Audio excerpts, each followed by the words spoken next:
हिमालय की घाटी में बसे कालिंदी गांव में कई महीनों से सूखा पड़ा था।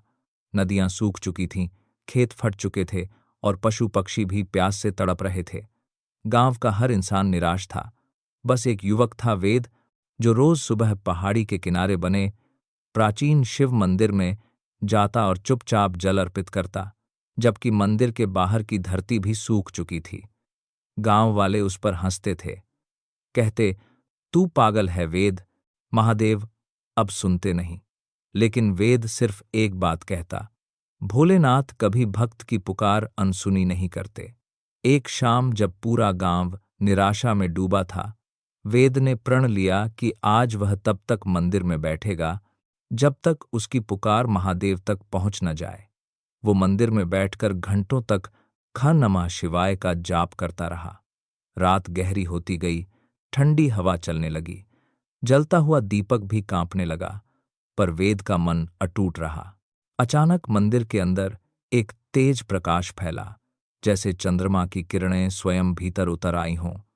वेद ने आंखें खोलीं तो उसके सामने महादेव का दिव्य स्वरूप खड़ा था। जटाओं से गंगा बह रही थी, त्रिनेत्र से शांति फैल रही थी, डमरू की ध्वनि जैसे पूरे वातावरण में गूंज रही थी। महादेव ने कहा, वेद, तेरी भक्ति अटल है, तेरी पुकार निर्मल है। तूने अपने लिए कुछ नहीं, पूरे गांव के लिए मांगा है। यह निस्वार्थ भाव ही सच्ची पूजा है। वेद कांपते हुए बोला, भोलेनाथ, गांव डूब रहा है दुख में, मैं बस इतना चाहता हूं कि लोग जी सकें। महादेव मुस्कुराए और बोले, कल का सूर्योदय कालिंदी के लिए नया जीवन लेकर आएगा। अगले दिन सूरज निकलते ही आसमान अचानक घिर गया, काली नहीं, सौम्य बादलों से। फिर अचानक तेज हवाएं चलीं, बिजली चमकी और घनघोर बारिश शुरू हुई। गांव वाले बाहर दौड़ पड़े। धरती पहली बार ठंडी हुई, खेतों ने पानी पिया, सूखी नदी फिर बहने लगी। लोग खुश होकर रोने लगे। गांव का हर इंसान समझ गया कि यह कोई साधारण बारिश नहीं, यह महादेव की कृपा थी, जो वेद की सच्ची भक्ति से प्रसन्न होकर बरसी थी।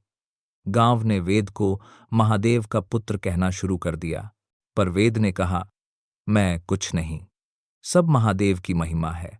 और तब से हर साल उस दिन गांव वाले मिलकर शिव आरती करते हैं और कहते हैं, जहां भक्ति सच्ची हो, वहां महादेव स्वयं प्रकट होते हैं।